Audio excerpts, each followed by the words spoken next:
Hello. How's everybody doing? Hey. Uh, uh, what an amazing night of speakers. I am really humbled to be here. To send you guys off, I wanted to talk about something very general because I think everybody who's interested in this is either a creative person or they're building community or doing something where you're making a thing. So I want to talk about making something small and beautiful and keeping that way. It's not easy. I'm very lucky. The place that I run now, 48 Record Bar, has 35 seats. After that, we have to stop letting people in. So that's a great limiting exercise. That's what they call it in art school, I have been told. When I was a really young dude, I really wanted to be a big rock star, and I was insufferable. I built my whole identity around it. You know this dude. I was that dude. But here is the thing. I hadn't really thought it through. I don't like being in a van. I don't like men. All the stuff you gotta do, I didn't really actually want to do it. More on why in a minute. But here's the thing. Every time I got really involved with the ugly business of pleasing a lot of people, I almost reflexively fucked it up. I got kicked off my label. I made my manager mad. I broke up the band. I did all that shit, right? Ego, whatever, but maybe myself telling myself something. Because when I scaled back and really interrogated what I wanted to actually do and how I wanted to spend my time, it was a very different story. I found that if I actually peeled that back, I could find an audience, and if I loved what I was doing, I could get there if I could only let go of the idea of like bigness, right?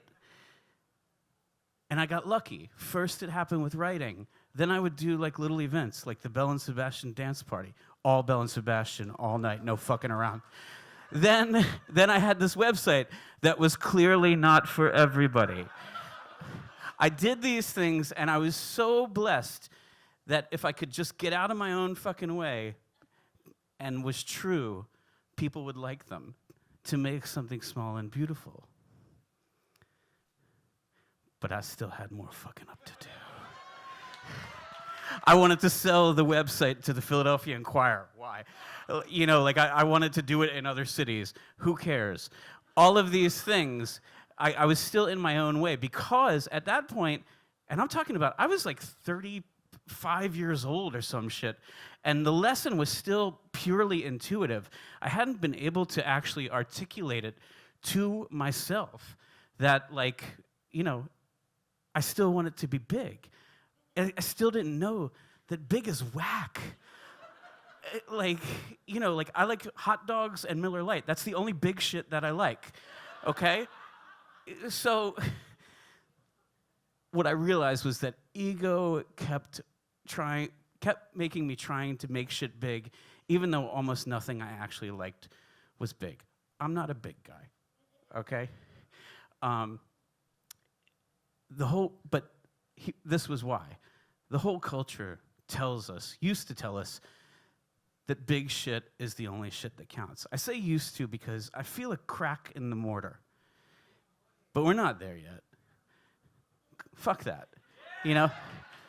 Here's a good fuck, marry, kill for you. Elon Musk, Trump, the Jinx. Right? Big as whack. Make something small and beautiful. We're living in late-stage capitalism. It's not... You have to please yourself. You have to make something small and beautiful. Otherwise, you're going to drive yourself crazy. Success, what is success? Let you define success. Work at it. Shape it. Mess around with it. I'm doing myself karaoke here. Work it. That's right. Don't presume you know who the audience really is. There's a lot of things that have happened to me, whether it's Celebrity or 48 Record Bar.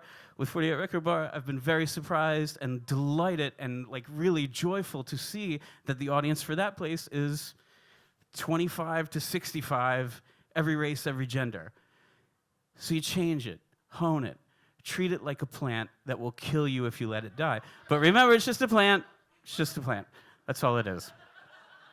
It's just an idea. Make something small and beautiful. It's the only thing that I can tell you. It may be the only thing that I've learned. I want to thank you guys. I want you to go out and make something small and beautiful. Have a great night. Thank you.